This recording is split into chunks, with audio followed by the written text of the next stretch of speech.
Bonjour, bonjour. Merci, merci Philippe. Merci Philippe Itaï de share la vidéo. Merci, merci d'être présent dans le live.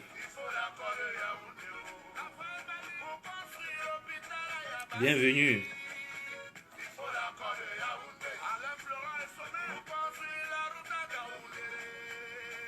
Bienvenue, bienvenue, bienvenue. Partageons, partageons, partageons le live, s'il vous plaît. Merci de partager.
Bonjour, bonjour, bonjour, bonjour, bonjour.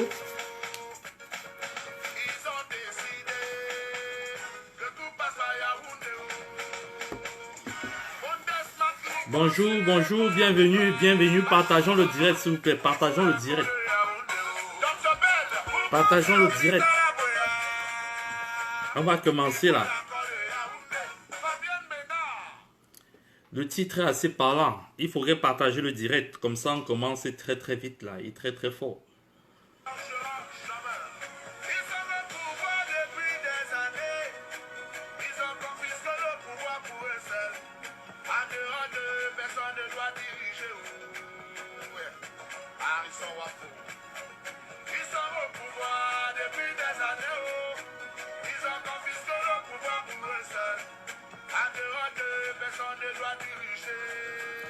Partageons le direct, partageons le direct.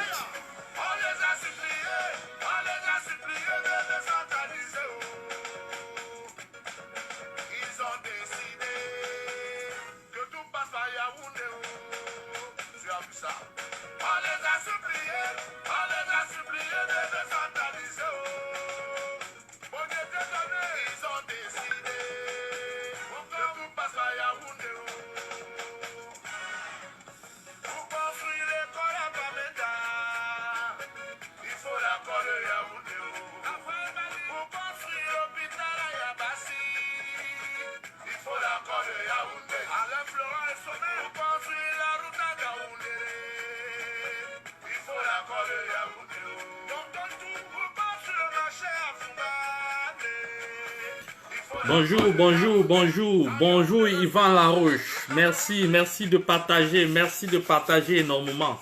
On va devoir commencer, hein, parce que on est en train de, le combat est en train de s'accélérer là, ça s'accélère, ça s'accélère. Il y a des points d'action chauds, des points d'action chauds. Et je sens une montée en puissance des révoltés. Je sens une montée en puissance, une latitude des gens qui sont impatients du changement. Et je sens une puissance qui monte pour pouvoir donc atteindre ce que j'appelle le seuil psychologique du changement, le seuil psychologique de la révolte absolue, le seuil psychologique de l'engrenage irréversible du peuple camerounais vers sa liberté. Partageons le direct, c'est important que le direct soit partagé, que le direct soit suivi au maximum. Je vais revenir sur mes credos. Il ne faudrait pas qu'on se disperse. Je vais revenir sur mes credos, les credos fondamentaux de ma lutte. Ma lutte est essentiellement basée sur un combat contre les traditions, pour donner les armes à la révolte, pour donner les armes à l'indignation, pour donner des armes aux non-conformistes. Parce qu'il faudrait que nous on sache où on part. Les traditions, c'est quoi? Et pourquoi j'ai titré dans ce direct que les traditions et le culte des privilèges, mais c'est le Saint Graal des dictatures. C'est le Saint Graal des dictatures. Mais pourquoi, en quoi ces traditions et ces cultes de privilèges sont les Saint Graal, le Saint Graal des dictatures? Il convient pour moi ici de définir ce que c'est qu'une tradition. Très trivialement, on pourrait dire qu'une tradition, c'est on ne sait pas qui les a écrits et ça fait partie de notre vie, ça fait partie de notre vécu. Mais plus techniquement, et plus si on se réfère à la doctrine, les traditions, si on se réfère par exemple au droit, c'est l'ensemble des habitudes. C'est l'ensemble des habitudes, pris trivialement, que la société, une communauté s'est fixée. Et vous savez bien que cette tradition est la base même de l'émancipation, de l'émanation du droit, l'émanation de la loi, l'émanation des constitutions. La tradition est fondamentale en ce sens-là qu'elle a pour vocation de se perpétuer dans le temps. Elle a pour vocation, la tradition, de ne jamais changer. Tout ce qui sera pour le changement sera contre la tradition. Tout ce qui est pour le changement sera contre la tradition. Et en quoi donc consiste le changement dans un pays traditionnel, dans un pays de culture traditionnelle, dans un pays auto-centré sur les us et coutumes, dans un pays cadenassé par ce qu'on va appeler l'usage en droit. Parce qu'en droit, la tradition est appelée usage.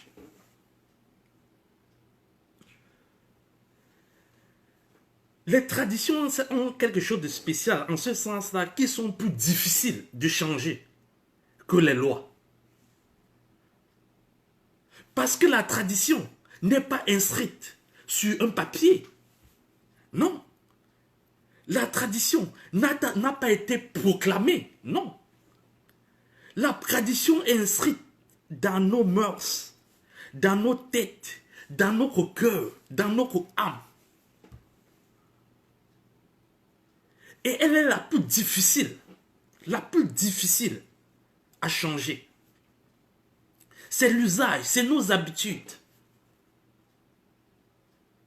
Si j'ai eu l'habitude de boire 2 bières par semaine, mais que diable voudrait-il un jour que je change cette habitude? Mais c'est contre moi, c'est contre ma volonté, c'est contre ma capacité à me surpasser pour pouvoir m'abstenir de boire 1 ou 2 bières par semaine.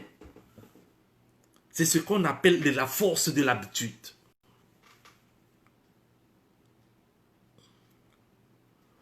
Pourquoi j'ai l'habitude, moi transporteur, qui fait la ligne Bertois-Cousséry, j'ai l'habitude de donner comme ça 500 francs ou 1000 francs ou 5000 aux policiers. Pourquoi un jour je devrais venir dire un jour que je ne donne plus quelque chose aux policiers? C'est ça l'habitude. C'est ça la tradition. C'est ça l'usage.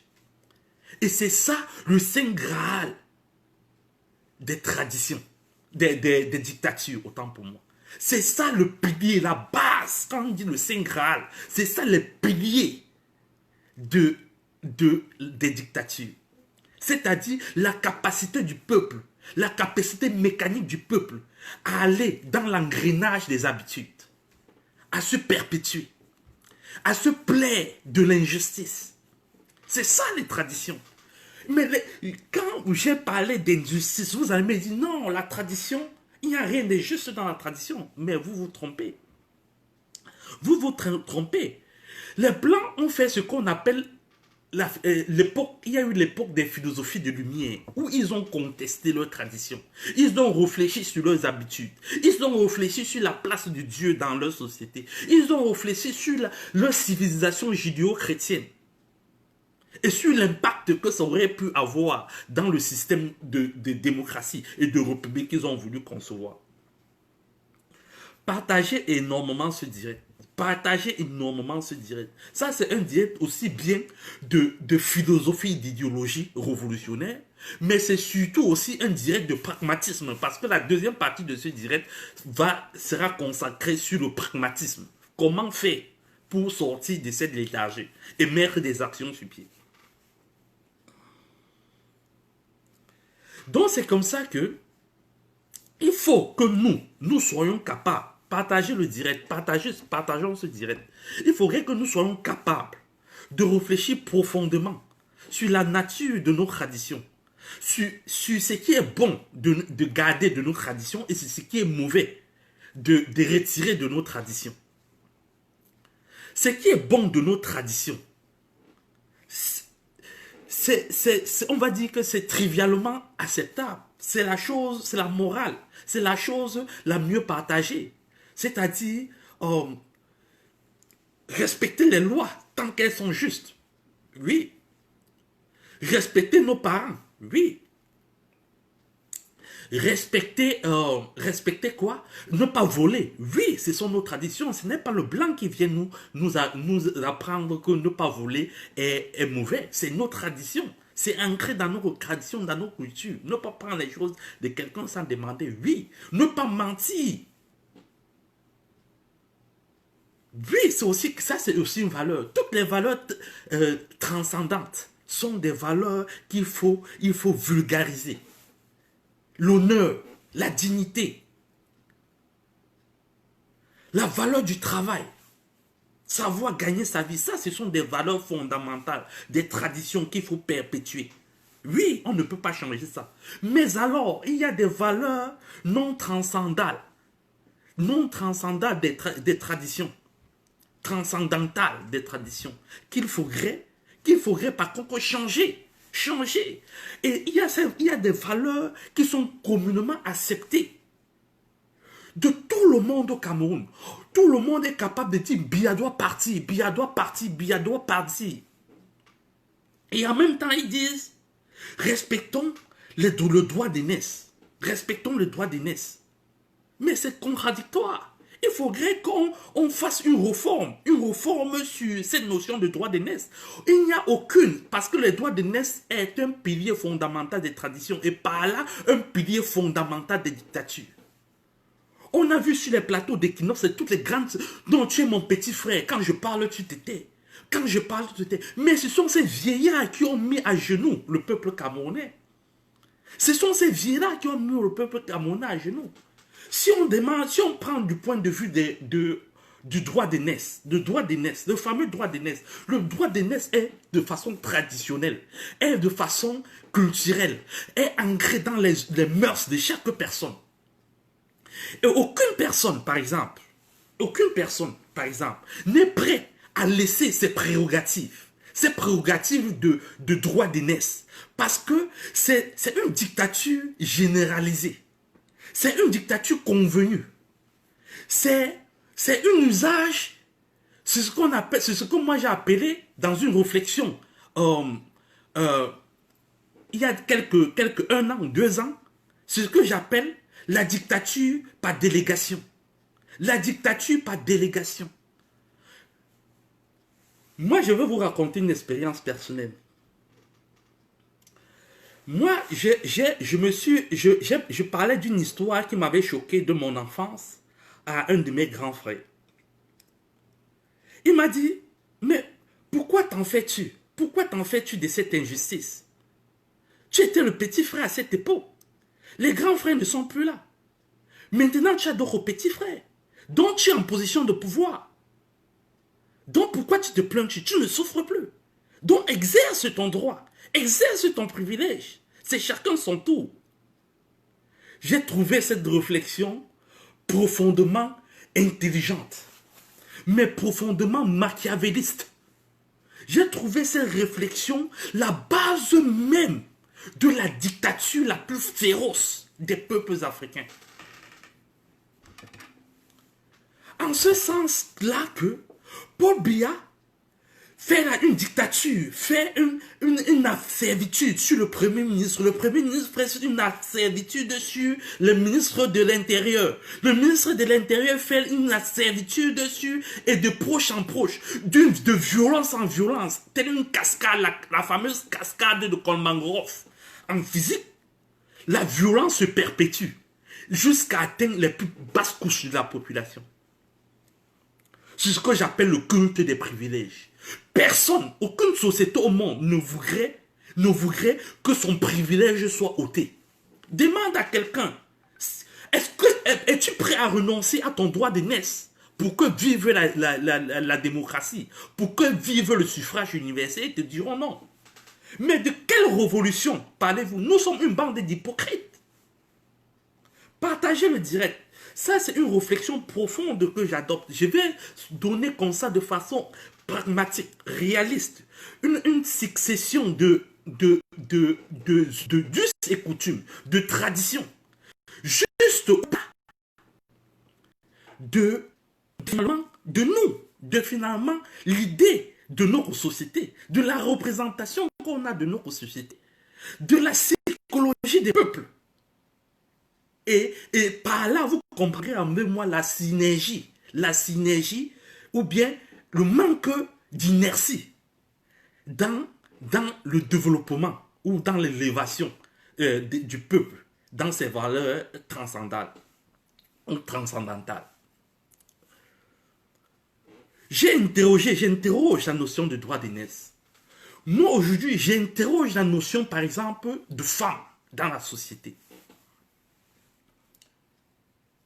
Avant d'aller dans la notion de la place des femmes dans la société, je conclus sur la notion, j'ai fait une conclusion partielle sur la notion de droit d'aînesse en disant que il sera difficile pour nous, peuple africain, de construire une véritable démocratie, de s'affranchir des dictatures, sans ôter la part de dictature qui est en nous. Je répète, il sera difficile pour les peuples africains, le peuple camerounais, d'aller vers une démocratie réelle sans enlever en nous notre part de dictature, sans enlever en nos traditions certains aspects dictatoriaux, sans réformer nos traditions. Mais comment les réformer? Tout est la question. J'y adviens. Il y a dans nos traditions la place de la femme. Moi, par exemple, je suis Bamileke, mais avant d'être Bamileke, je suis humaniste et universaliste.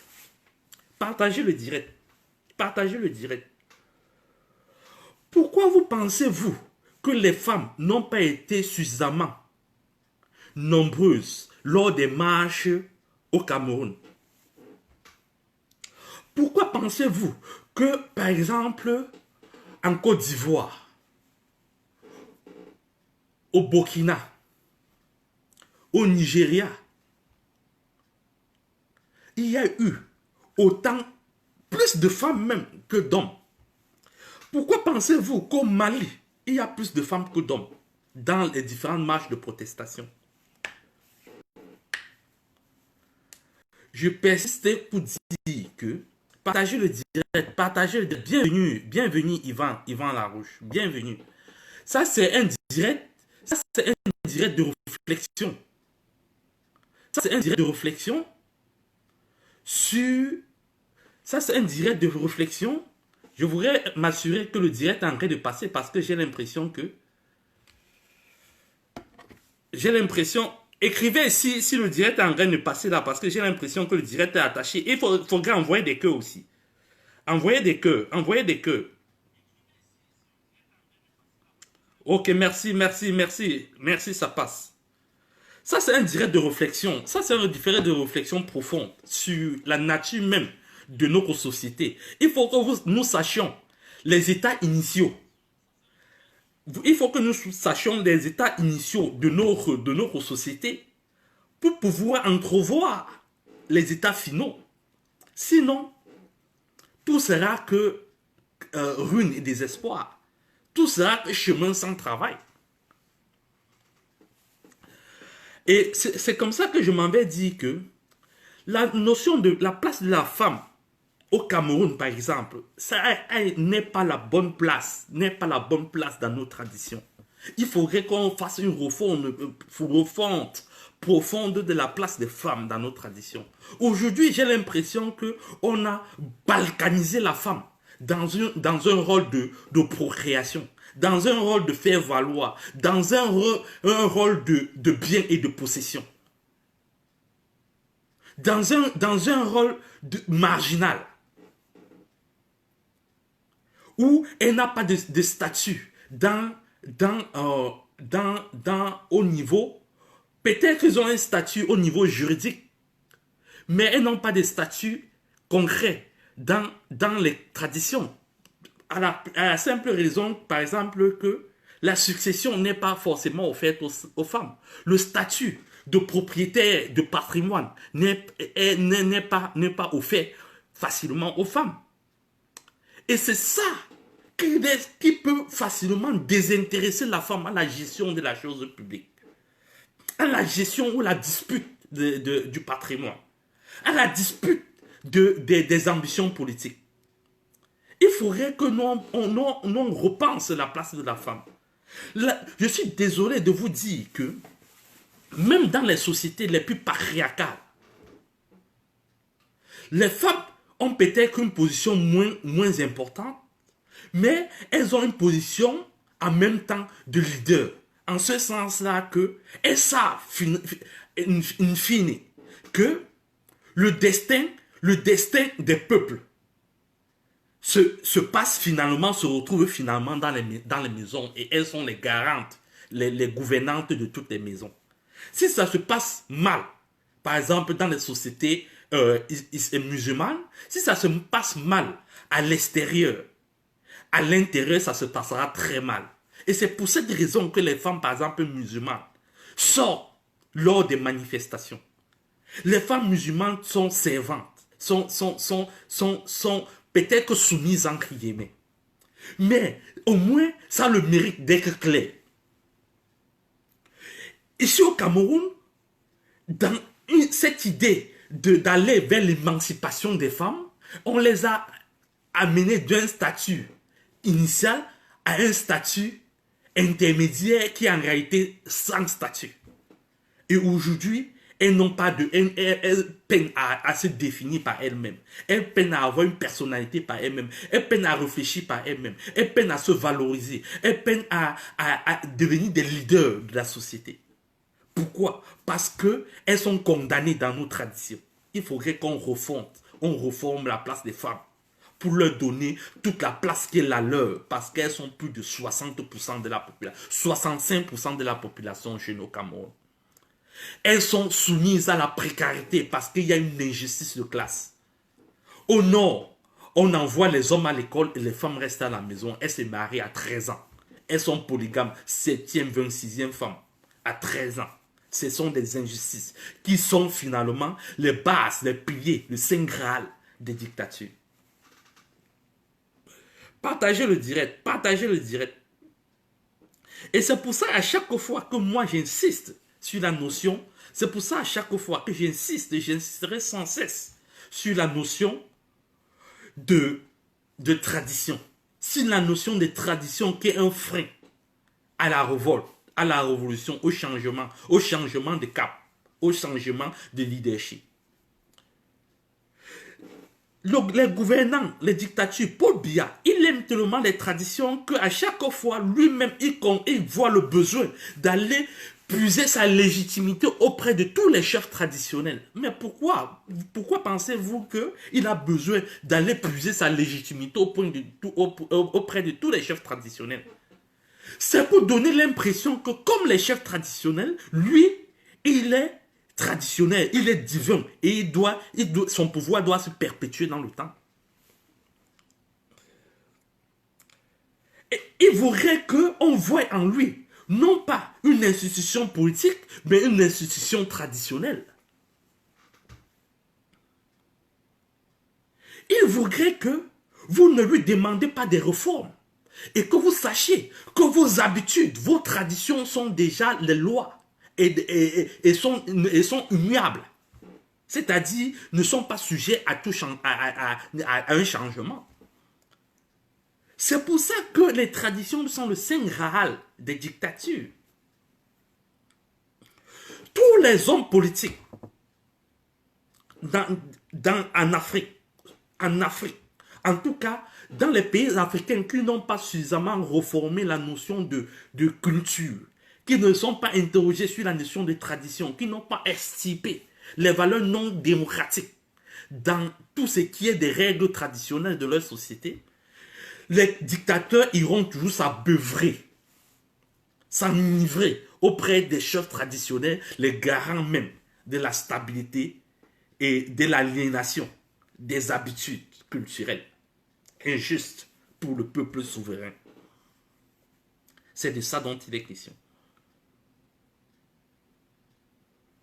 Si vous ne pouvez pas, de façon individuelle, vous questionner sur vos coupables d'injustice que vous faites aux autres, vous êtes en fait des Paul Biya par délégation. Vous êtes en fait des Paul Biya par délégation. C'est comme ça que nous, on reproduit des agissements de Paul Biya par délégation.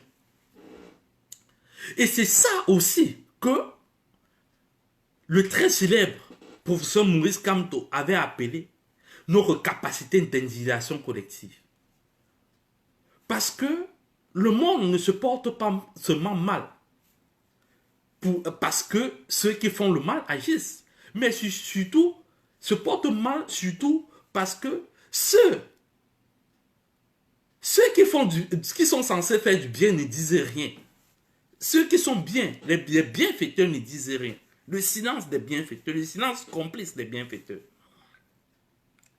Donc il est d'abord question de libérer la parole. De libérer la parole. J'ai toujours comme impression que les gens au Cameroun sont toujours bouche bée. Ils parlent à peine. Ils ne veulent pas s'exprimer. Quelqu'un m'avait dit un jour que ça fait déjà 2-3 mois qu'on ne portait même plus le maillot des lions indomptables que le professeur Maurice Kamto portait lorsqu'il a marqué le fameux pénalty ou bien lorsqu'il a fait campagne avec. Parce que c'était synonyme de révolte, parce que c'était synonyme de changement, parce que c'était devenu un symbole pour ce régime dictatorial. Donc vous voyez bien que même en termes de symbole, les gens ne veulent pas se révolter. Ça voudrait dire que la tradition est ancrée dans l'esprit des gens. Ils ont vu à l'institution politique une institution traditionnelle. Et c'est pour ça qu'il faut reformer ça. J'ai abordé dans ce direct la notion de droit de naissance qui était le premier exemple. Si le droit de naissance n'a de sens que si celui qui exerce ce droit l'exerce avec équité, avec justice, avec clairvoyance. Mais pensez-vous que tout être a en lui les bases de clairvoyance pour décider en sa propre conscience de jouir de son droit de naissance en bonté ou en malheur?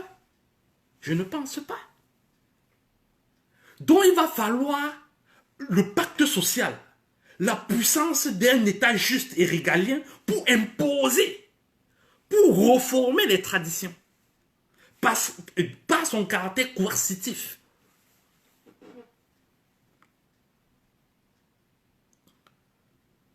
Parce qu'on ne va pas faire confiance à la jugeote, à l'intelligence, à la maturité de nos aînés via leurs privilèges et leur droit d'aînesse pour bénéficier de la justice. Non, ce n'est pas un acquis. Il faut reformer ça. C'est pour ça que vous voyez comment certains philosophes cachés dans certains médias, comme Vision 4, disent que je demande les excuses à mon grand frère Bangangele. Mais grand frère, c'est quoi? C'est quoi lorsque tu es un adulte? C'est quoi cette soumission bestiale?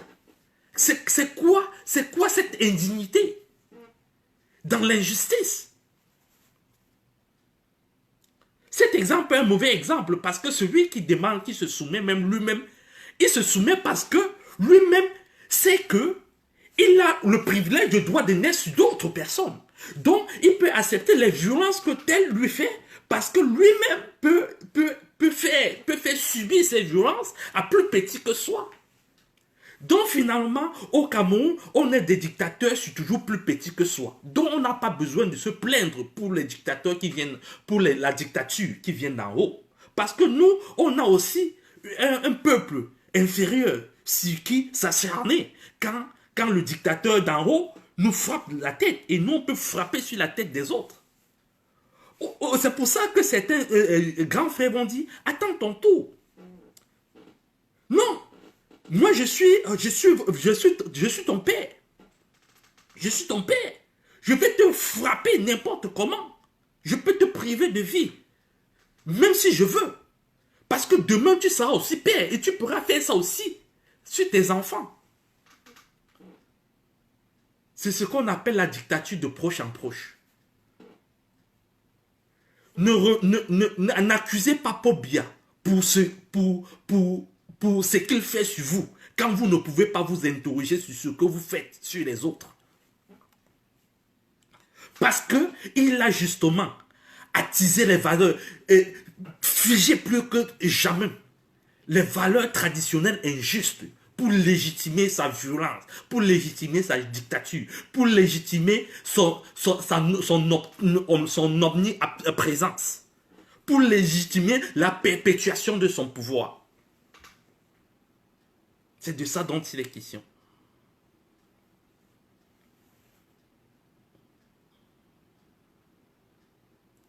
Si on donne suffisamment de place à la femme, qui n'est pas constatée, qui n'est pas consacrée seulement dans un rôle de procréation, qui n'est pas consacrée seulement dans un objet de désir, qui est vue dans son être comme une personne unique, qui n'a pas besoin de compléments pour se réaliser, qui est vue comme de l'intelligence. L'intelligence n'a pas de genre. Ça veut dire quoi? Ça veut dire que toutes les valeurs transcendantales ou transcendales, peu importe, n'ont pas de genre. Ça veut dire que quoi? On ne peut pas dire si l'intelligence ou la sagesse est masculin ou féminin.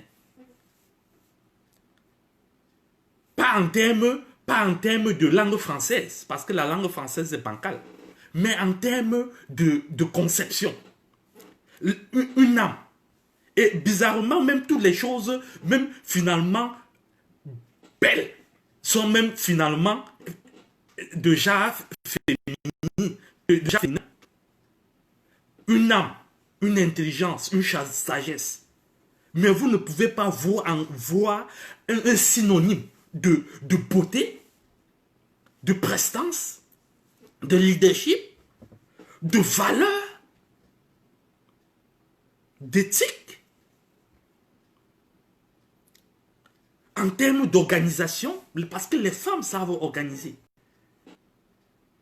Les femmes sont les plus déterminées. Les femmes sont les plus passionnées. Parce que quand elles aiment de façon irréversible. Elles aiment à la folie. Lorsque les femmes seront intéressées à la politique, vous verrez que le Cameroun changera de façon irréversible. Reformer ça. Cette réforme ne sera pas l'émanation des pouvoirs. Non. C'est d'abord une réforme individuelle. Pour que ça soit plus tard prise en compte par le pouvoir en place. Comme un fait avéré.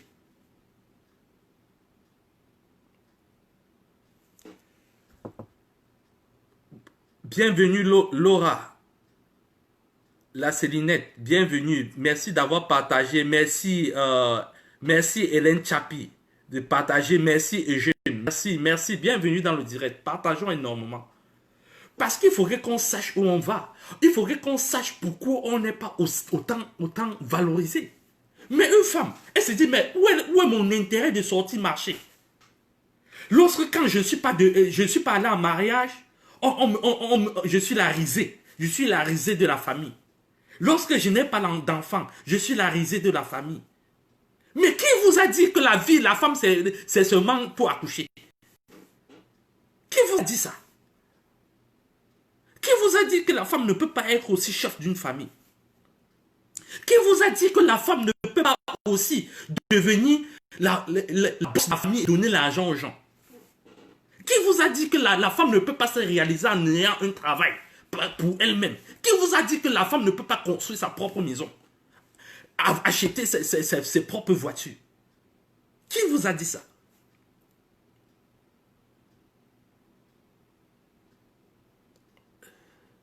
Et moi, je dis que, contrairement à ce qu'on dit, les femmes du sud, de l'est, du centre, sont plus impliquées en politique que les femmes de l'ouest, du sud-ouest, même du nord. Ça, c'est un constat qui est empirique, mais qui n'a pas été formalisé en théorie doctrinale et consacré dans un livre ou dans une thèse. Ça, c'est une réflexion personnelle qui ne tient qu'à moi. Et j'assume ce que je dis. Les cultures bamileke n'ont pas donné une place aussi importante aux femmes que les cultures, par exemple, du nordiste. Ou les cultures des gens du sud-est et machin. On voit des chefs traditionnels qui sont des femmes en pays du sud, en pays de l'est, en pays du centre. Il y en a très très rarement en pays de l'ouest. Il y en a très très rarement dans les pays Sawa. À la limite, dans les pays Bassa, il peut en avoir quelques-unes, mais c'est aussi très rare.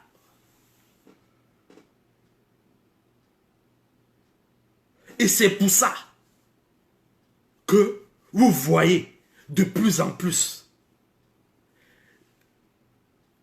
l'appropriation par les femmes du sud, du centre et de l'est. Et dans une certaine mesure, les femmes du littoral ou bien des pays Bassa, une appropriation de l'affaire politique. Parce qu'elles semblent avoir un patrimoine. Elles semblent avoir un leadership consacré dans leur tradition. Elles semblent avoir leur mot à dire dans la structure traditionnelle et familiale de l'organisation communautaire.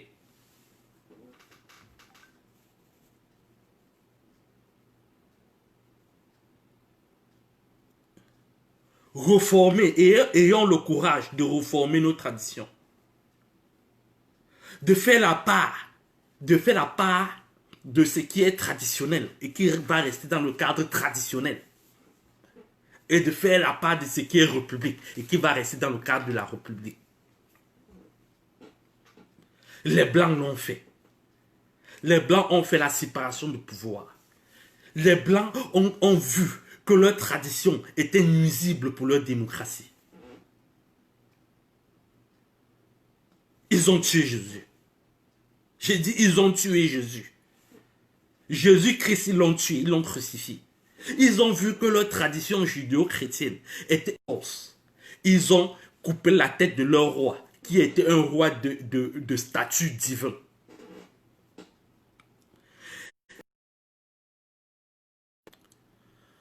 J'espère que je n'ai pas été coupé, les gars. Attends le direct. Il faudra envoyer des cœurs, s'il vous plaît. Envoyez des cœurs. Envoyez des cœurs, envoyez des cœurs, envoyez des cœurs. Envoyez des cœurs, envoyez des cœurs. Et partagez, partageons, envoyez des cœurs. Si vous m'écoutez, vous envoyez des cœurs. Si vous m'écoutez, envoyez des cœurs. Si vous m'écoutez, envoyez des cœurs.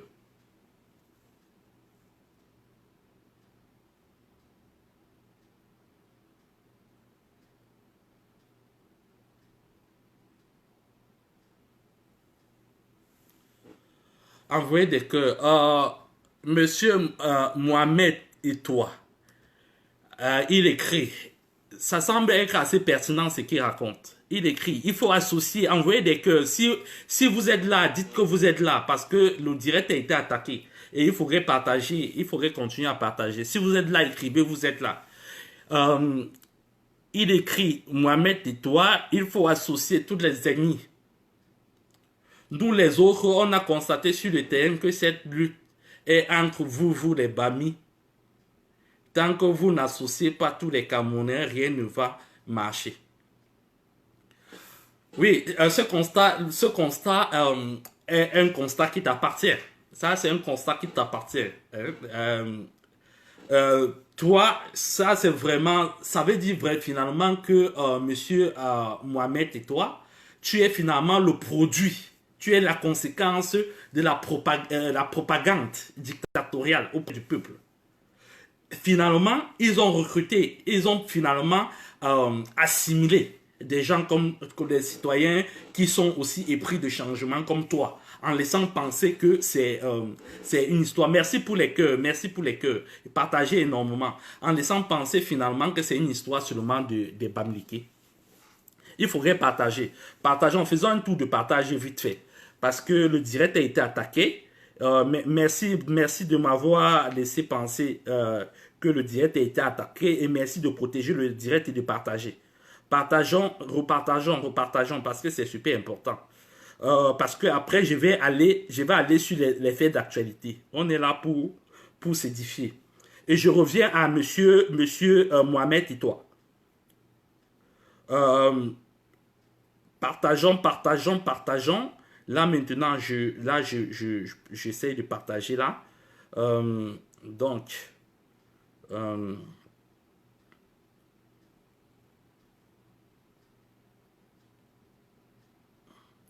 Donc, j'essaie de partager.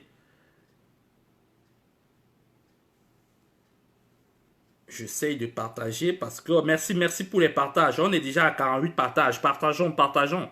J'essaie de partager vite fait.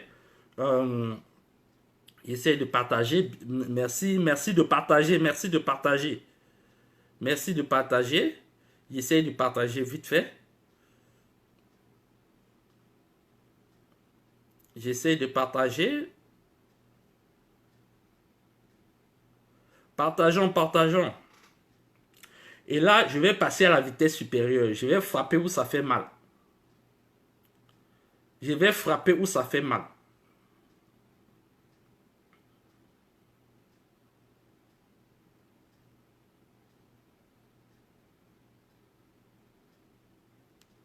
Partageons, partageons. Donc, comme je disais, c'était une pause partage. Comme je disais, il faut suffisamment réfléchir sur les réformes et voir ce qu'on a de dictateur en nous pour le rejeter. Pourquoi? Parce que au fur et à mesure que on a les effets de la dictature sur nous, on a comme souvent mauvaise habitude de normaliser ça, On ne s'habitue pas à l'injustice. On ne s'habitue pas à l'injustice. On ne s'habitue pas à la dictature. On ne s'habitue pas aux traditions injustes. Il faut avoir le courage de dire non, je ne veux pas que mon enfant, mon fils, mon petit-fils hérite de cette situation du Cameroun. Je ne veux pas. Le Cameroun, c'est comme une tombola pour la mort. C'est-à-dire, quand ton enfant sort de l'école, tu n'es pas sûr s'il va rentrer. Si ton enfant sort, tu n'es pas sûr s'il ne sera pas violent ou pas. Parce que j'ai constaté que les enfants sont de plus en plus violents au Cameroun, on ne sait pas. Parce que les gens ont tellement vu de l'injustice partout que finalement certains individus ont libéré leur pulsion. Ils ont libéré leur bestialité parce qu'ils se disent que c'est l'état de nature. Quand il voit un enfant passer, il dit que mais pourquoi Paul Biya vole les milliards? Il vole les milliards à Yaoundé là-bas. Il est même plus diabolique que moi. Donc moi, je peux violer un enfant de 6 ans. Je peux violer un enfant de 3 ans. Un enfant de 3 ans passe, il arrête l'enfant comme ça, comme les animaux. Il viole l'enfant. L'enfant passe, il arrête un autre enfant, il viole. Parce que c'est l'état de nature. Chacun dit que tout le monde fait du mal. Pourquoi moi je dois être la seule lumière dans un monde de ténèbres? De toute façon, je serai englouti. Mieux vaut je profite de ma jouissance. Je donne la satisfaction à mes instincts de bas niveau. Mais c'est de ça dont il est question. C'est de ça dont il est question. Donc il va falloir que finalement, les gens n'acceptent pas d'entrer dans cet engrenage infernal et diabolique qui consiste à perpétuer les effets de la dictature. À perpétuer les effets du tribalisme. Même si on a les bonnes intentions comme M. Mohamed et toi, qui veut peut-être s'engager dans la lutte, mais il pense que c'est juste une histoire de Bamileke, c'est parce que justement, il a été touché, il a été infecté par la propagande abjecte du régime génocidaire de Yaoundé, c'est-à-dire diviser pour mieux régner. D'où vient-il que les Bamileke auront plus à gagner que les gens du Sud s'il y a un changement, s'il y a les hôpitaux, s'il y a les routes, s'il y a quoi? Il y a les écoles. S'il y a les concours. On vous a dit que est-ce qu'un enfant d'un Bensikiman a passé le concours de l'ENA? Est-ce qu'un enfant de Bensikiman va un jour gérer ce Cameroun-là? Ben non. Est-ce qu'un enfant de Bensikiman c'est un jour fonctionnaire? Non. Est-ce que les Bensikiman c'est juste les Bamileke? Non. Est-ce que les Bensikiman c'est juste les nordistes? Non. Les Bensikiman sont même au sud. Et avec les histoires de doctrinisation, on a vu que c'était devenu même le métier par excellence, au point où ils ont sorti une circulaire locale pour dire qu'il fallait que cette profession par excellence soit l'apanage et l'exclusivité des enfants natifs d'une certaine région. D'une ethnie quelconque, pour reprendre l'expression de certains leaders politiques ou bien de certains voleurs de la République. Non, monsieur et toi, cette façon de penser est la mauvaise. Il faut, si tu ne te bats pas pour tout le Cameroun, bats-toi au moins alors pour ta communauté. Bats-toi pour ta communauté. Bats-toi pour la démocratie dans ta communauté. Toi, monsieur et toi, tu ne peux pas être maire, député, chef de quartier, alors que tu entres dans toutes les caractéristiques, dans toutes les normes. Pourquoi? Parce que l'ordre va venir de Yaoundé. La violence, la dictature vient de Yaoundé pour s'imposer. Et lorsque quelqu'un est seulement parachuté, vous croyez qu'il tient son pouvoir de qui? Du peuple? Du peuple ou bien de celui qui l'a mis? Mais il tient son pouvoir de celui qui l'a mis. Vous avez vu les vidéos du préfet, où c'était du sous-préfet qui parlait avec arrogance à une population qu'il est censé servir. Mais voilà l'idée que les prophètes, que l'ENAM a, que la philosophie qu'on enseigne à l'ENAM à propos des peuples, des habitants des communautés. C'est-à-dire rien, on ne donne aucune valeur à l'être humain. Il parle avec arrogance, avec désinvolture. Il est hautain. Il parle, on dirait qu'il parle à des moutons. Avec des femmes qui applaudissent de façon moutonnière les agissements de ce prélat inculte qui est le représentant comme ça de Paul Biya. Mais c'est comme ça que les violences se font. Lui-même a dû faire peut-être un certain sacrifice pour entrer finalement dans l'ENAM et se retrouver où il est. Peut-être qu'il a dû se compromettre son corps, compromettre sa conscience pour être où il est. C'est pour ça que dans cette... Excusez-moi.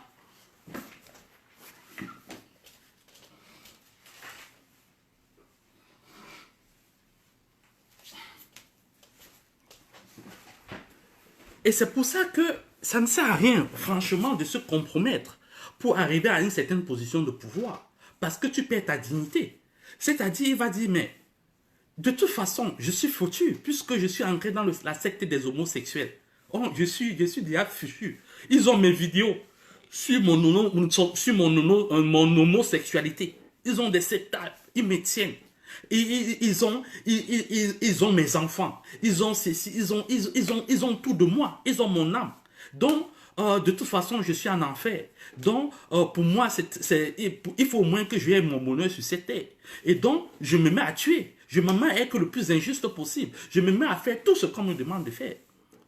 Les gens n'ont jamais compris pourquoi il y a de l'homosexualité au Cameroun. C'est utilisé comme un outil. Ce n'est pas, c'est utilisé comme un outil de domination, de chantage, de clanisme. C'est de ça dont il est question. On voudrait que ce Cameroun soit un pays de valeur.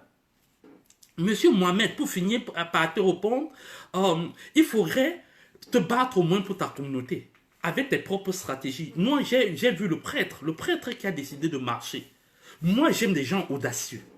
J'aime des gens visionnaires, qui commencent une action par lui-même. Une action qui dépend essentiellement de lui-même. C'est un moyen d'expression. Pour dire son ras-le-bol. Par une façon non violente et tout autant symbolique. Le changement, c'est pour tous les peuples. C'est pour toutes les communautés au Cameroun. C'est pour tout le Cameroun. C'est pour tous les citoyens pris individuellement, quelles que soient ces tribus et ces régions d'origine.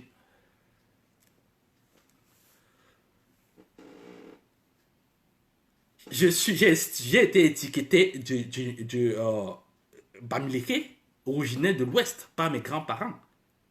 Mais toute ma réflexion, toute mon intelligence, toute ma patrie, l'idée que je me fais même des traditions, sont plus du centre, autant pour moi, du littoral, de Douala. Je suis de Douala, je suis de Bonabéry.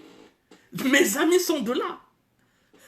Tous les amis de Douala, je connais leur façon de faire, je connais leur mode alimentaire, je connais leur mode idéologique, leur mode vestimentaire, leur tradition, leur culture. Je me sens de là. C'est ça qu'on appelle construire une nation. C'est ça ce qu'on appelle l'égalité, l'équité dans une république. Donc, mes frères, une partie du direct a été une réflexion longue sur ce qui est la notion d'injustice dans les traditions. Il faudrait qu'on puisse réformer, il faudrait qu'on ait l'habitude de reformer les traditions, d'enlever les mécanismes et les lois, les dogmes antidémocratiques et injustes de nos traditions. Pour que de ces traditions émanent les bases solides d'une révolution pacifique et démocratique au Cameroun. Et j'ai montré que les traditions et les us et coutumes n'étaient écrits nulle part. Ce n'était pas des lois. C'était dans nos têtes. C'était dans nos têtes, c'est dans nos cœurs. C'est dans nos têtes, c'est dans nos cœurs. C'est dans notre ADN. C'est dans notre mécanisme de se mouvoir et de réfléchir. Et en ce sens-là, c'est plus dangereux même que les lois écrites par la République. Et c'est pour ça que Paul Biya vient chercher sa légitimité auprès des traditions pour montrer que lui, il a vocation à se perpétuer. Il a vocation à garder la stabilité de sa personne dans l'institution du Cameroun, comme on garde une stabilité des chefs traditionnels dans l'institution des chefferies. Merci Brice Bond, merci de partager, merci d'être dans le direct. Donc c'est comme ça que j'ai montré qu'il fallait qu'on fasse attention. Et les traditions ne sont pas seulement des traditions qui sont bloquées dans la sphère traditionnelle du village ou de notre communauté. J'ai montré que les traditions étaient aussi des habitudes pour parler des sciences sociales. C'est aussi les habitudes. Et il y a des bonnes habitudes et des mauvaises habitudes. Soyons clairs. C'est des mauvaises habitudes que je parle. C'est-à-dire, nos mauvaises habitudes à devoir continuer à ensivrer de boissons, à inhiber, à anéantir notre volonté de puissance, notre volonté de justice, notre volonté de révolte, notre volonté de changement. Ce sont ces habitudes-là qui nous tiennent. Il faut les reformer. Ces habitudes qui consistent à corrompre, parce que tout le monde corrompt. C'est ça qu'il faut changer. Et ce n'est pas une petite chose. Ce n'est pas une petite chose. Ça nécessite un sacrifice. Ça nécessite un investissement. Pourquoi? Parce que lorsque tu ne corromps pas, tu payes en temps. Imagine-toi qu'un chauffeur qui quitte Douala, qui vend les poules, qui fait son poulailler en Konsamba et qui veut les vendre sur le marché de Douala. Avant d'arriver en Douala, par exemple, il trouve 5 péages en route. Il faut qu'il paye. S'il ne paye pas, s'il veut casser cette habitude-là, ça veut dire que ça a un coût. Ça aurait un coût. Et à très court terme, sur sa vie. Donc, c'est aussi la mesure, c'est aussi progressif. Les changements doivent aussi être progressifs. Progressifs. C'est comme quelqu'un qui veut reprendre du sport. Après peut-être il a peut-être 40 ans, 45 ans, 50 ans. Et il voit qu'il a pris un peu du poids. Il voit qu'il a des problèmes de respiration. Il voit qu'il a des problèmes problèmes cardiaques. Il veut reprendre du sport pour se donner un peu un nouveau souffle de vie. Pour ça, il ne doit pas commencer à dire qu'il va courir 3 km par jour ou marcher 4 km ou faire le sport pendant 2 heures de temps. Non, tu fais de façon progressive. La révolte doit être progressive parce que si tu le fais, avec des grosses aspirations, tu vas te tuer plus rapidement. C'est-à-dire, tu voulais vivre, mais tu vas plutôt mourir. Tu voulais vivre plus longtemps, mais tu vas risquer de vivre plus de façon short. Tu vas précipiter plutôt ta mort alors que tu voulais te faire du bien. Donc, il va falloir être progressif. C'est-à-dire quoi? Comme celui qui décide de quitter d'un Konsamba ou bien de Saminima pour achalander les marchés de Yaoundé avec peut-être ses maniocs, ses bateaux de manioc, parce qu'il ne veut pas corrompre. S'il décide radicalement de ne pas corrompre les policiers, c'est que ça sera difficile. Mais il faut commencer quelque part. Il faut commencer par un jour où tu dis, je n'ai pas d'argent. On fait comment? Tu peux au moins 1 heure. Avant que finalement, il te bloque, tu lui donnes l'argent, tu pars. Le lendemain, tu viens. La semaine prochaine, tu viens, ou le mois prochain. Tu dis que tu n'as pas l'argent. Tu peux bloquer au moins 2 heures de temps sur place avec le policier. Tu dis que je n'ai pas l'argent. Et ainsi de suite. Jusqu'à ce que le policier lui-même va mettre dans sa tête qu'il va voir ton cas venir. Il va dire dans ta tête que, oh, regarde-moi, ça c'est un mauvais client qui vient là-bas. Ça c'est un mauvais client. Soyez des mauvais clients pour les dictatures. Soyez des mauvais clients pour des dictatures. Soyez des gars tenaces pour des dictatures. Et faites ça progressivement. Pour les marches pacifiques, commencez à marcher. Pour ceux qui ne veulent pas marcher, marchez sur le couloir de votre maison. Marchez. Laisse-moi dire, hey, vous courez, vous rentrez dans votre maison. Marchez sur le couloir de votre maison. Ça ne sert à rien de prendre le taxi dans un premier à Mvobi, à Ndokoti, à la poste centrale. Non. Faites des choses progressivement. Faites des choses progressivement. Vous n'avez pas besoin d'être sain pour commencer à marcher. Soyez sain. Commencez. Une fois par semaine. Une fois tous les 2 semaines. Commencez. Faites quelque chose. Soyez des mauvais clients pour cette dictature. Ayez de l'audace, ayez de l'imagination. Vous voyez ce qui se passe à la diaspora. Vous voyez ce que, par exemple, le prêtre a fait. J'ai initié une démarche de vision, une démarche qui peut être salutaire, en disant que, ok, on est en train de dire que Paul Biya doit partir, oui, il faut qu'il parte, et immédiatement. Et pour moi, aujourd'hui, tous les moyens sont bons. Mais je suis pour les moyens pacifistes. Mais je ne vais pas bouger mon petit doigt pour arrêter quelqu'un qui veut faire partie pour bien. Je ne vais pas me mettre devant pour donner ma poitrine en disant que non, je suis patriote. Patriote dans quoi? Bienvenue Fassal, Belbachi, bienvenue parmi nous. Merci de partager. Bienvenue. Je ne vais pas donner ma poitrine. Aujourd'hui, je crains fort qu'il y ait un nouvel tournant de cette révolution, de ce processus irréversible de changement qui a été atteint. Pourquoi? Parce que le régime de Biya a arrêté tous les pacifistes. Les pacifistes, s'ils ne sont pas morts, ils sont arrêtés. Donc ça voudrait dire quoi? Ça voudrait dire qu'il ne reste que les radicaux dehors. Et c'est une main tendue, je voulais dire même un pied tendu au pouvoir de Yaoundé pour dire faites attention, vous avez franchi un nouveau cap dans la répression, dans votre démarche suicidaire à vouloir provoquer une chienlit au Cameroun. Faites attention.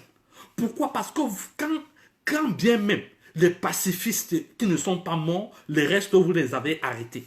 Donc il ne reste plus aucun pacifiste en liberté. Faites attention parce qu'on est en train d'aller vers un radicalisme, vers une radicalité. On a le groupe des pacifistes, des modérés, pour engorger le groupe des extrémistes, des ultras, des radicaux. Et il faudrait faire très très attention. Parce que cette nation-là, on l'a construite par le dialogue et non par la force. Vous avez expérimenté la force. Et vous avez vu que ça ne vous mène nulle part. Aujourd'hui, on semble plus proche de l'indépendance de l'Amazonie que du fédéralisme. Donc, Paul Biya peut être demain poursuivi pour haute trahison. Parce qu'il a été incapable de tenir ses serments pour garder le Cameroun uni. On ne garde pas le Cameroun uni par la force. On garde le Cameroun uni par le dialogue. Par le dialogue, par le compromis. On garde le Cameroun. Il aurait pu être malin de modifier cette constitution par le dialogue et d'acter le fédéralisme pour qu'il ne soit pas poursuivi demain pour haute trahison. Parce que aujourd'hui, même le fédéralisme, on n'est plus en train de l'avoir. Donc, sur la base de la constitution d'aujourd'hui, il peut être poursuivi pour haute trahison. Parce que c'est sous sa responsabilité qu'on est en train d'assister à un pas entier de l'unité nationale qui est en train d'aller en indépendance. Parce qu'il a refusé le dialogue. Parce qu'il était incompétent comme leader. Il a passé son temps dans les villégiatures en Europe. Il a fait plus de 3 années, 3 longues années à dépenser des milliards et des milliards. Des milliards et des milliards, même pas en francs CFA. Des milliards et des milliards en euros et en dollars à se pavaner dans le monde entier au lieu d'administrer son pays. C'est ça dont il est question. Donc il faudrait mieux pour lui, s'il est encore malin, pour que même à titre posthume, il ne soit pas condamné pour haute trahison, ou jugé du moins pour haute trahison, de changer la constitution pour protéger, ou nyangaliser sa personne. Et finalement, donner une porte de sortie à son résultat calamiteux que finalement de s'engouffrer dans la bêtise et continuer la guerre au Nozo. C'est ce que les Français ont fait pendant l'indépendance. Lorsqu'il fallait passer à l'indépendance, qu'est-ce que les Français ont fait? Les Français n'ont pas voulu qu'on botte leur fesses dehors, comme on a fait en Algérie. Qu'est-ce qu'ils ont fait? Ils ont donné volontairement le Cameroun par la ruse pour ne pas être jugés par l'histoire et par les institutions qui seront présentes. Et c'est ce que je demande à Paul Biya, même pas la ruse. Parce que c'est un monsieur, je le sais, c'est un boulanger, c'est quelqu'un qui utilise la ruse. La ruse n'est pas de la sagesse. Non, c'est une spécificité de la sagesse qui n'a pas les caractéristiques.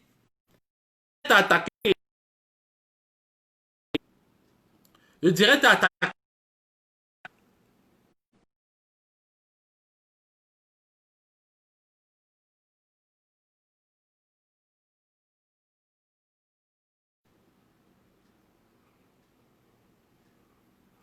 Envoyez des cœurs, envoyez des cœurs, envoyez des cœurs, le direct est attaqué. Faites-moi signe si vous me recevez 5 sur 5. Faites-moi signe si vous me recevez 5 sur 5. Écrivez si vous me recevez 5 sur 5. Envoyez le direct et attaquez les gars, envoyez des cœurs. Merci d'envoyer des cœurs. Merci d'envoyer des cœurs. Et merci d'envoyer des cœurs. Merci d'envoyer des cœurs. Le direct est attaqué. Merci d'envoyer des cœurs. Merci, je vérifie si vous êtes là. Si vous êtes toujours là, merci d'envoyer des cœurs.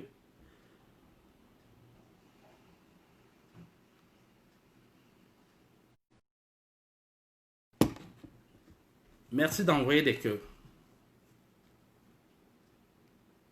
Merci d'envoyer des cœurs. Je vérifie si vous êtes là. Merci d'envoyer des cœurs. Ouais, c'est bon, ça passe. Le direct est attaqué, envoyez des cœurs s'il vous plaît. Ça veut dire que ce que je parle est important. Et c'est pour ça que le direct est attaqué. Comme je disais, finalement, M. Biya a intérêt pour... Et c'est vraiment de la main au cœur et sincèrement que je lui dis. Sinon, il connaît la place qui sera la sienne après son départ. Même à titre posthume. Donc, il est important finalement qu'il donne l'impression qu'il n'a pas perdu la guerre. Qu'il n'a pas perdu la guerre et qu'il s'engouffre vers la porte du fédéralisme que l'offrent tous les observateurs et tous les partis politiques confondus au Cameroun. C'est-à-dire, il propose au moins le fédéralisme. Sinon, on est en train de perdre un pan entier de notre territoire. On est en train d'aller en décomposition la plus totale. Et avec un précédent le plus dangereux pour la nation camerounaise. Parce qu'après le Nozo, ça peut être le Grand Nord. Parce que tout le monde a des raisons peut se trouver des raisons historiques pour légitimer sa volonté de séparation. Partagez le direct, vous envoyez des cœurs s'il vous plaît. Parce qu'il ne faudrait pas que ça coupe avant que vous envoyez encore des cœurs. Envoyez des cœurs en même temps parce que le direct est attaqué. Donc ce que je disais, c'est que effectivement, il va falloir que le président de fait du Cameroun, M. Biya, lui-même se précipite. J'ai dit vraiment se précipiter parce que c'est une course contre la montre. C'est une course contre la montre. De se précipiter, d'offrir au moins le fédéralisme, de changer la constitution du Cameroun pour offrir au moins le fédéralisme à la population, au peuple camerounais. Parce que, de changer donc la forme de l'État. Parce que sur la base de la constitution actuelle, il peut être poursuivi pour haute trahison. Et c'est pour ça que sur la base de cette constitution, il était peut-être dans un premier temps obligé de faire la force. Donc aujourd'hui, il est question pour essayer de normaliser les lois camerounaises et mettre ça à sa faveur pour qu'il ne soit pas poursuivi pour haute trahison, de reformer dans ces institutions, de reformer la constitution du Cameroun et donner une alternative à la volonté de séparation d'une grande partie des anglophones. Donc aujourd'hui, et cette alternative, c'est le fédéralisme. S'il ne le fait pas, ça sera un dangereux précédent. Ça sera un dangereux président pour toutes les communautés camerounaises qui se peuplent tel une mosaïque autour d'une valeur, autour de la nation camerounaise, sous forme de république. Mais ça sera aussi un précédent dangereux, une jurisprudence pour toute l'empire colonial française. Et c'est pour ça que, quelque part, la France en sourdine a toujours soutenu cette guerre. Aussi pour des raisons mercantiles, pour ne pas dire pour des raisons de ressources pétrolières notamment, et forestières, en termes de potentialité agricole du nozo.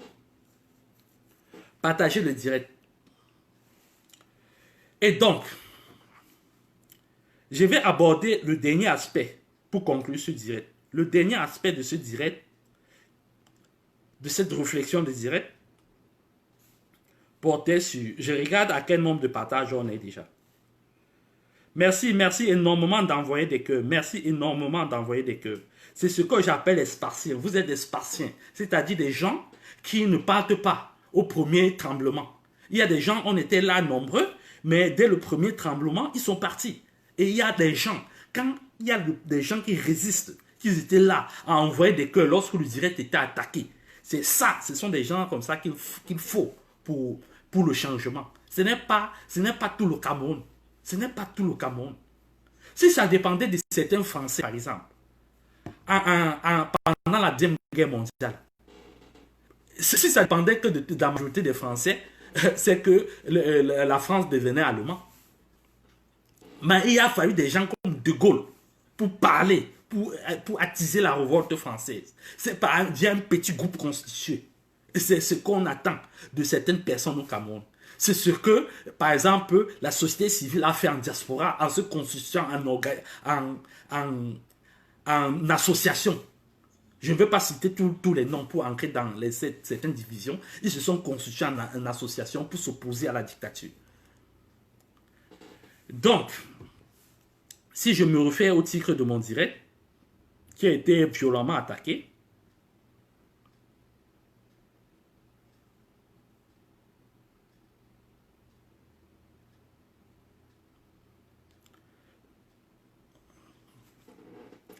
où est Bia? Où est donc Bia?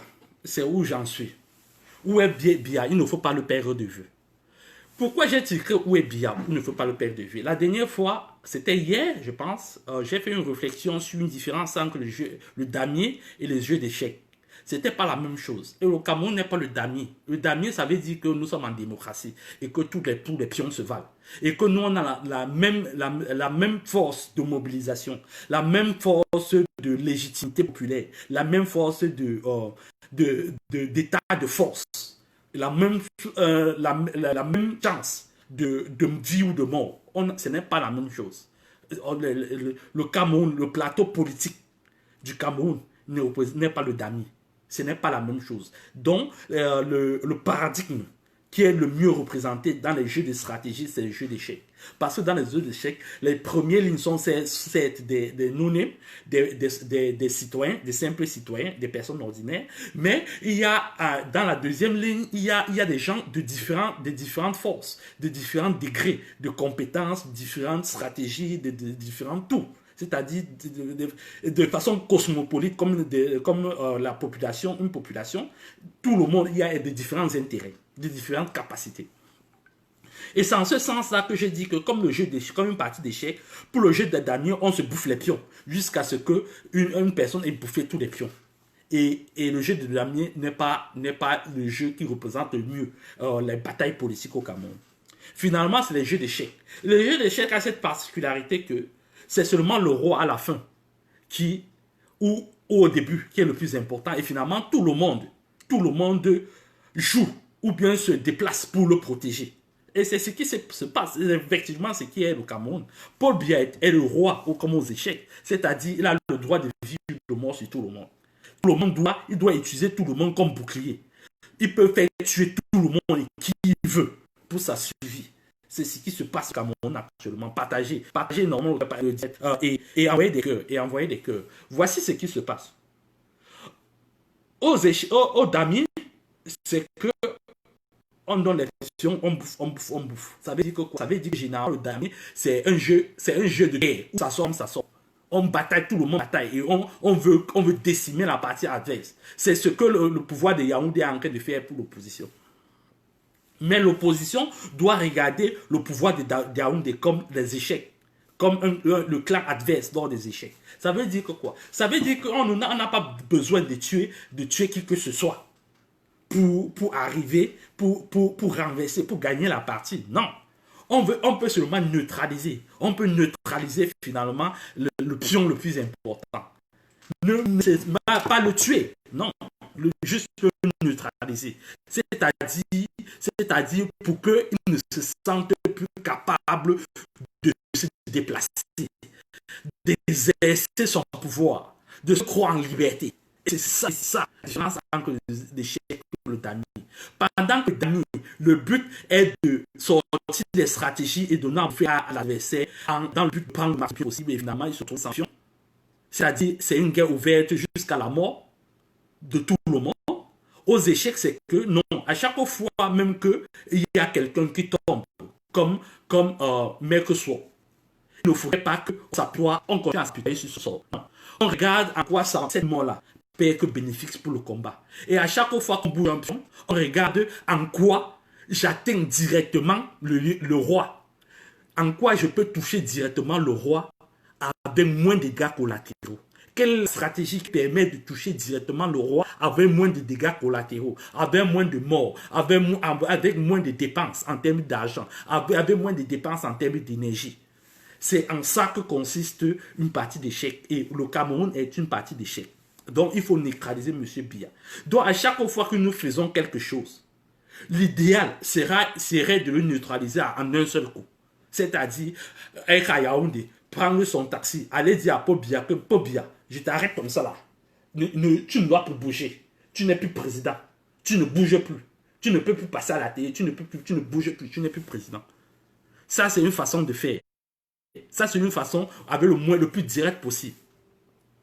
Mais comme aux échecs, on voit bien que le roi, M. Biya, n'est pas seul. C'est-à-dire qu'il faut passer par les Atangadi, les Momo, ainsi de suite. Les généraux, ainsi de suite. La différence aussi avec les échecs, c'est que il ne faut pas croire que on va changer tout le monde. Qu'on ne va plus faire avec Mbangangele, on ne va plus faire avec le gérant René Meka, qu'il n'y aura plus de Biya après Paul Biya, que les préfets, les sous-préfets vont disparaître par enchantement, que les douaniers vont disparaître. C'est que vous vous foutez le doigt dans l'œil. C'est que vous pensez qu'on est en train de jouer au damier. Ce n'est pas le damier, c'est le jeu d'échecs. Ça veut dire que quoi? Ça veut dire qu'il est possible qu'à la fin, que tous ces gens-là soient encore là. Et que c'est sorte faux Biya qui est neutralisé. Et c'est vers là qu'on part. Donc, ne pensez pas, il y a certains gens qui disent que, ah oui, peut-être qu'il va falloir, je ne sais pas quoi faire, machin, truc. Non, non, non. Il va falloir réfléchir. Le jeu d'échecs, ce n'est pas un jeu facile. C'est un jeu où il faut gagner, mais avec le moins de sacrifices possible, avec le moins de dégâts collatéraux possible. Et c'est la stratégie que fait brillamment, juste actuellement, le professeur Maurice Kamto, qui a gagné les dernières élections présidentielles, qui a accepté même de remettre à plat sa victoire passée, de tendre la main au gouvernement, mais au moins pour reformer les institutions de l'État. Et quelle est sa stratégie? Sa stratégie est de parler tête à tête avec le président, envoyer des cœurs. Il ne faudrait pas que le direct soit encore attaqué avant qu'on envoie des cœurs. Envoyez des cœurs, vous partagez. Et donc,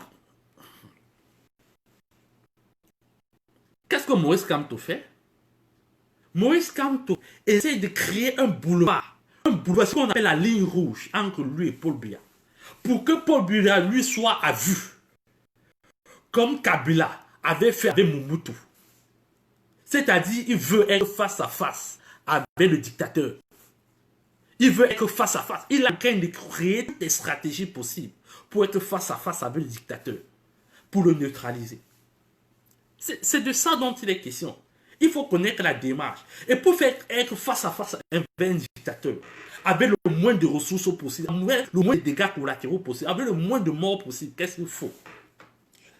il faut ouvrir ce qu'on appelle un canal, une ligne de communication, un target. Il faut sécuriser la route. Il faut sécuriser la route. Sécuriser la route, à quoi consiste la sécurisation de cette route, de ce canal? Vous avez compris qu'il y avait une ligne qui existait, ce qu'on appelle le téléphone rouge, qui existe entre Washington, le bureau ovale, et Moscou. C'était du temps de la guerre froide. Et c'est toujours resté. C'est-à-dire c'est une ligne sans interruption. C'est le téléphone rouge, c'est la ligne rouge. C'est-à-dire les deux peuvent parler à n'importe quel moment de la journée, de la nuit, et sans intermédiaire. Et cette ligne rouge-là, ce fameux fil rouge, c'est vraiment un fil. C'est vraiment un fil. Ce fameux fil rouge-là, c'est un fil qui est sécurisé. Parce que imaginez-vous que quelqu'un vienne couper ce fil.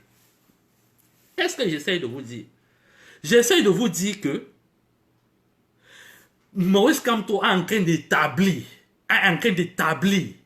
le canal de communication pour avoir le dictateur en face, pour avoir M. Biya en face. C'est à nous de sécuriser la ligne.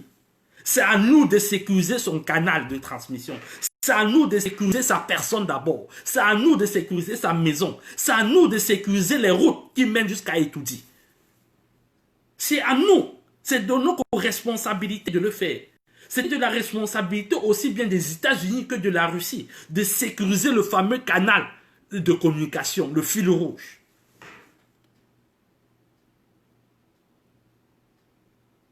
C'est ce que j'essaie de vous dire aujourd'hui. Ça, c'est le seul moyen pour neutraliser le dictateur, le roi fainéant, en minimisant les dégâts collatéraux, pour utiliser le jargon militaire.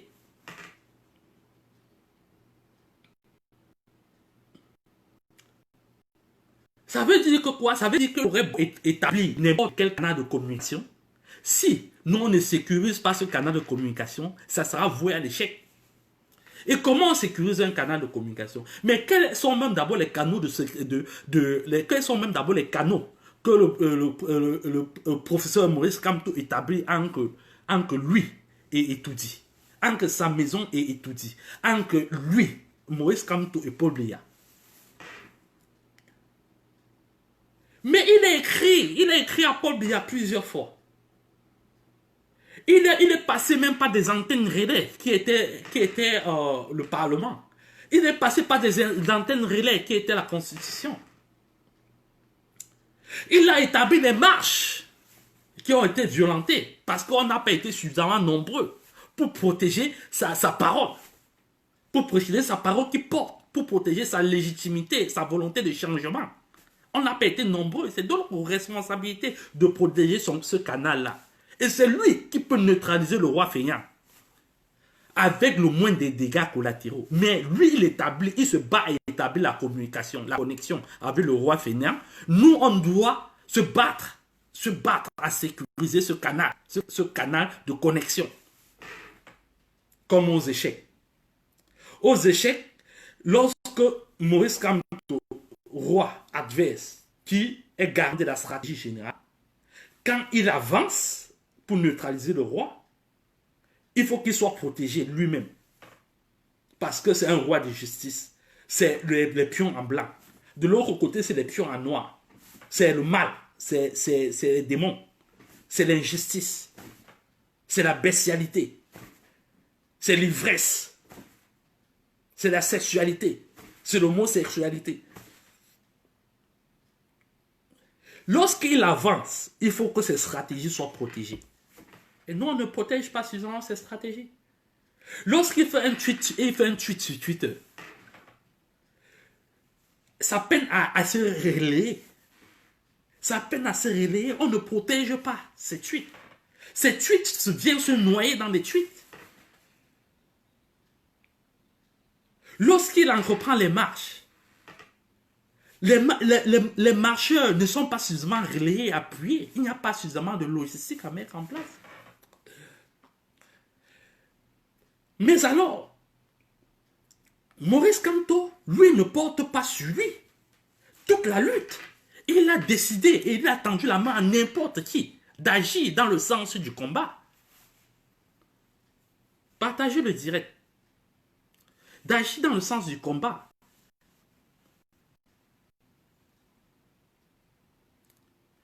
Et il a rendu public ce manifeste qui dit qu'il est preneur pour tout citoyen qui me pose des actions qui vont dans le sens du combat.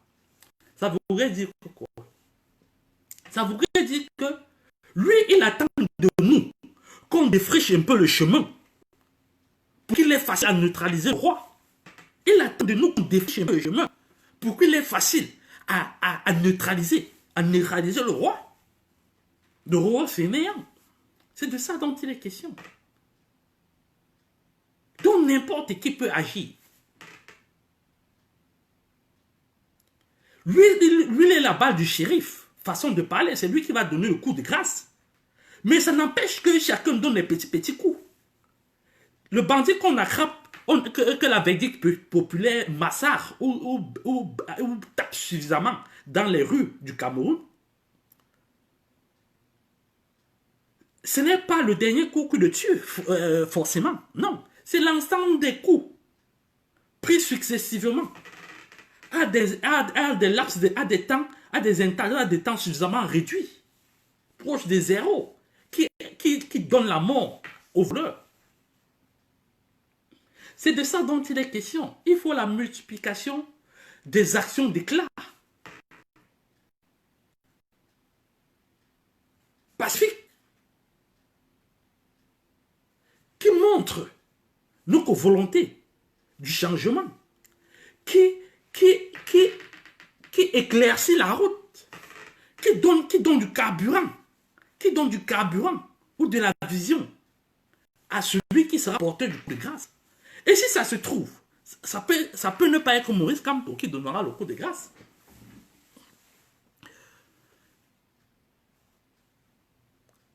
Donc, franchement, il va falloir qu'on cesse les directs à nos points finis.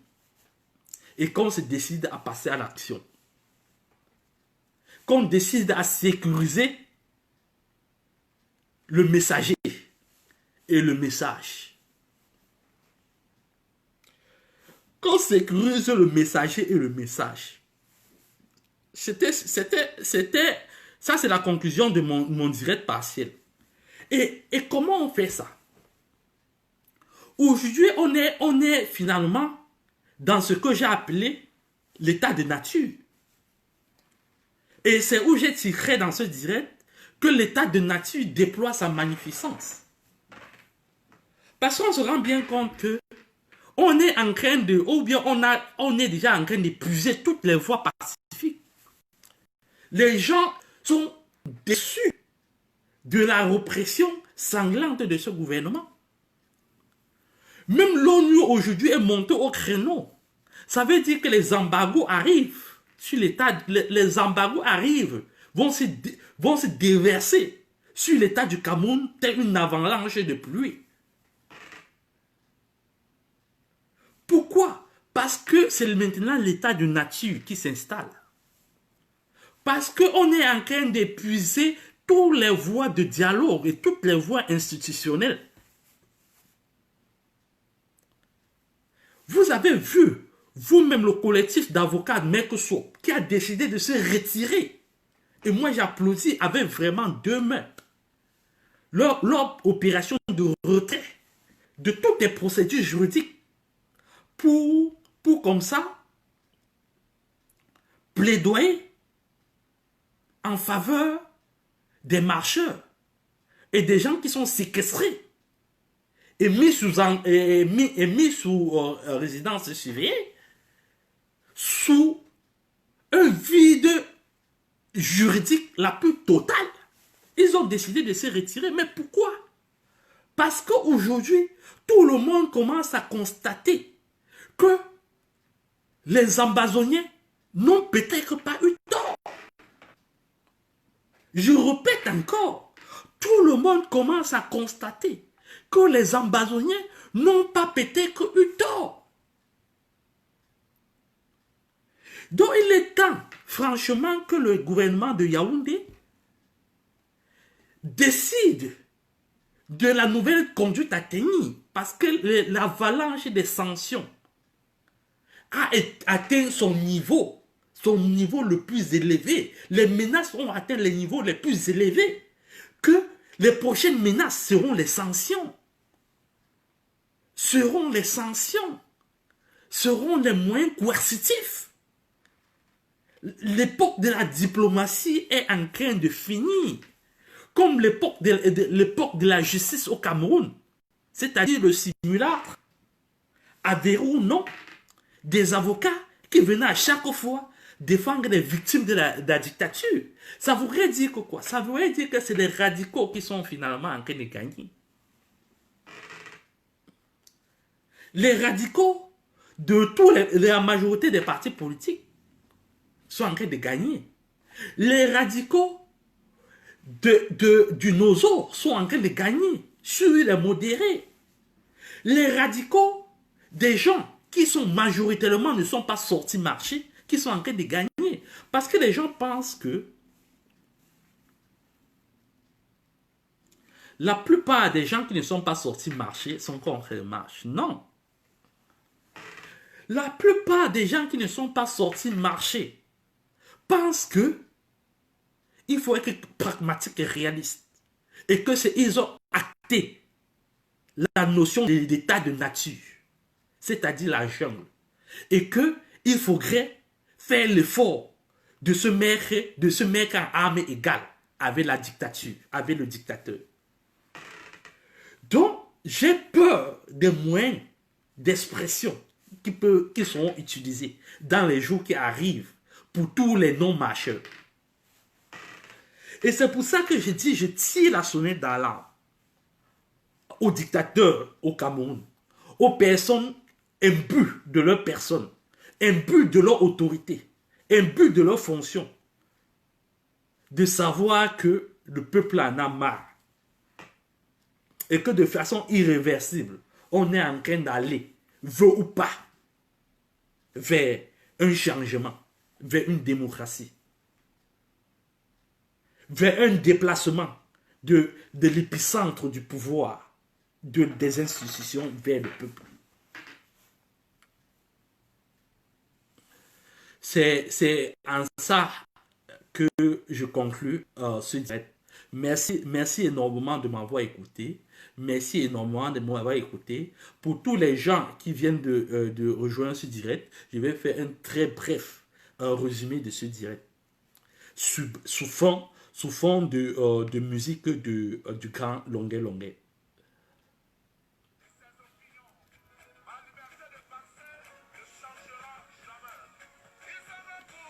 J'ai fait un long direct, certes, aujourd'hui, oui, avec des sujets poignants, oui. J'ai défini ce qu'on appelait les traditions, qui n'est pas seulement à prendre dans sa valeur des chefferies du Cameroun, mais qui doit être pris dans l'ensemble de ces représentations dans la République camerounaise et au sein de la nation camerounaise. En ce sens-là que les traditions sont aussi les habitudes que nous avons. En ce sens que les traditions ne sont pas seulement ce que les us et coutumes et les dogmes qu'on partage dans nos villages. Les traditions ne sont pas seulement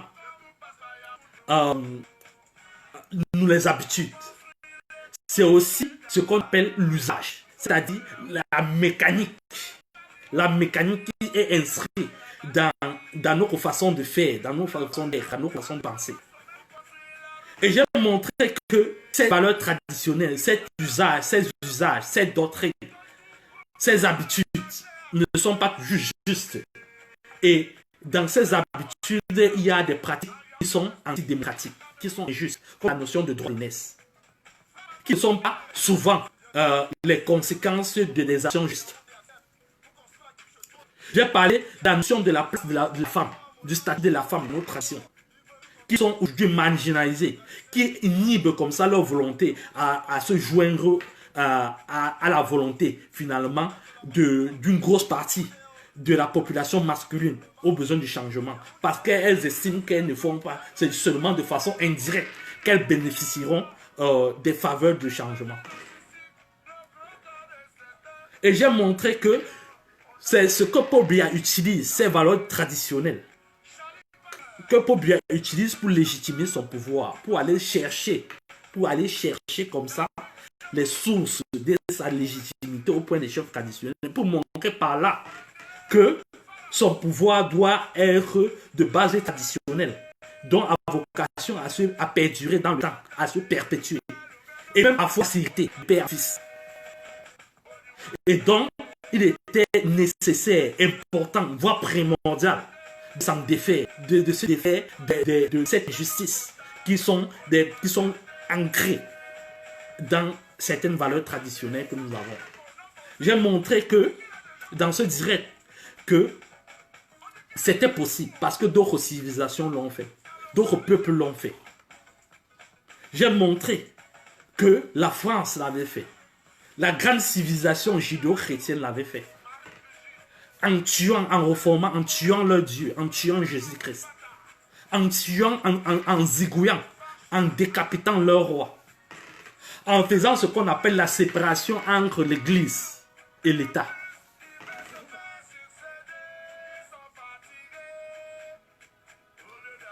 Toutes les valeurs des religions ne sont pas des valeurs démocratiques. Toutes les valeurs des religions n'aident pas pour construire une nation. Toutes les valeurs des religions n'aident pas à construire à elles tout seul l'éthique. J'ai montré que dans ce direct, que on est arrivé dans un moment où les radicaux ont gagné. Les radicaux, c'est les qui? Les radicaux, c'est les gens qui portent maintenant les actions d'éclat de par le monde. J'ai montré que ce gouvernement a abrigé tous les pacifistes et que tous les marcheurs, tous les non-marcheurs qui ne sont pas sortis marcher depuis le début de la campagne des marches nationales sont potentiellement des personnes qui sont convaincues que ce n'est pas la force et la violence qu'il faut chasser ce gouvernement. Et que le gouvernement ne doit pas voir en eux, au manque de leur mobilisation, la soumission ou la complicité du peuple sur les manigances qu'ils font subir au peuple.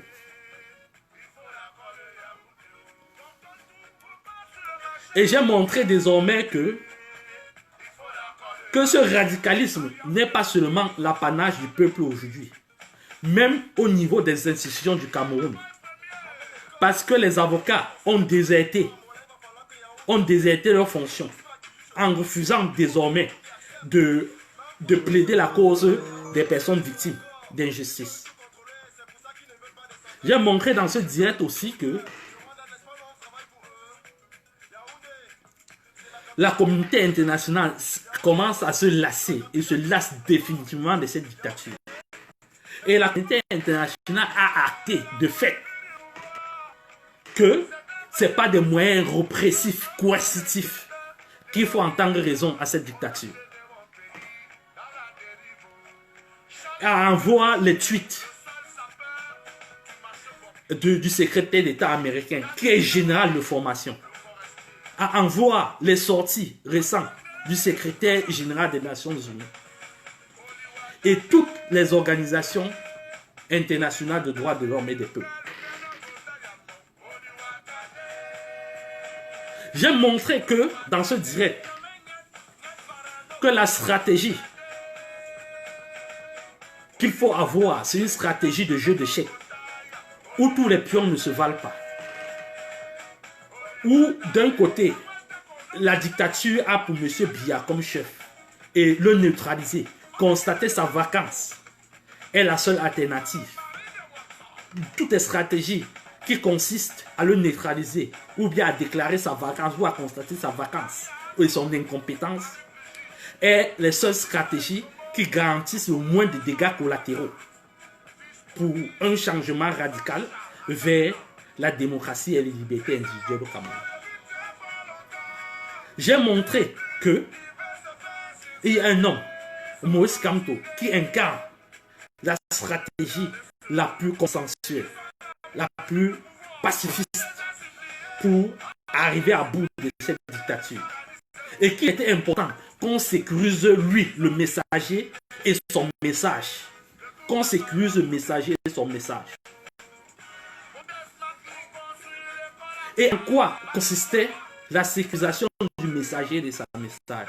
C'est de faire tout, de donner de sa personne, de son œuvre, de sa prête, sur le combat, sur le terrain, sur les marches, pour légitimer son action, pour relayer sa parole sur Twitter, sur Facebook, pour écrire directement à M. Biya, par tous les moyens, parce qu'il ne faut pas perdre de vue M. Biya. Si on perd de vue M. Biya, c'est qu'on a tout perdu. Car, comme aux échecs, lorsqu'on neutralise le roi, la partie est terminée, il y a changement. Et je suis désolé de vous dire qu'on n'a rien contre les hommes en tenue, on n'a rien contre le BI, on n'a rien contre les gens de la garde présidentielle, on n'a rien contre les douaniers, on n'a rien contre les sous-préfets, contre les préfets et whatever. Parce que, même après Biya, ils seront là longtemps après. On a un problème avec le leadership camerounais, le leadership politique camerounais qu'incarne M. Biya. Je vous remercie énormément d'avoir suivi ce direct.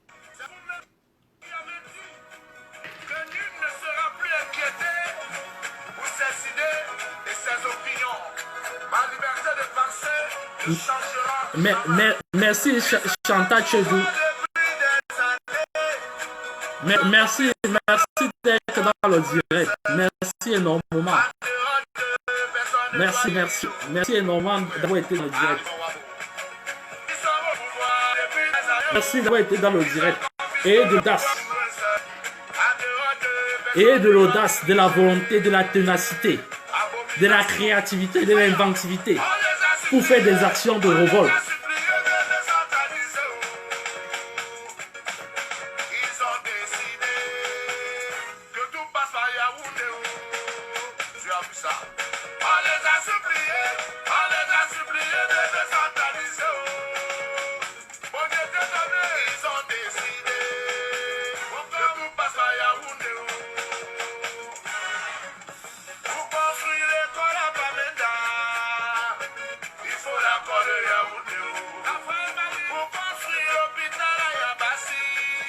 Merci énormément. Merci Lara.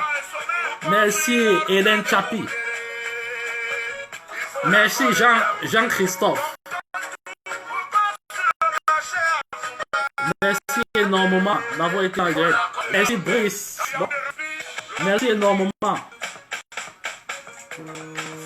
Merci. On est ensemble. On était ensemble. Merci.